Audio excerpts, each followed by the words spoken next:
No ano 26 adicaremos 670 millóns de euros ás entidades locais, case 30 millóns de euros máis que o ano pasado.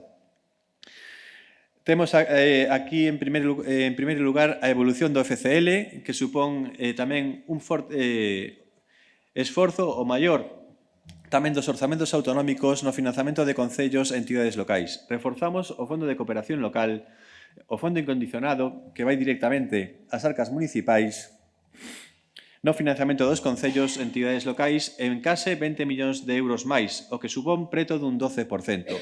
Un 12% de incremento dentro dun 2% de incremento xeral do orzamento autonómico.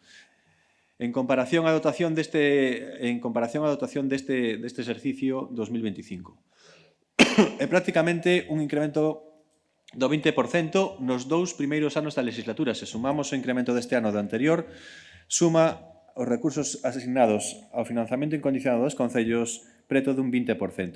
En este ano experimenta un importante incremento a provincia de Ourense, que case chega aos 5.700 euros por habitante, unha cifra case 500 euros por habitante superior á do ano pasado.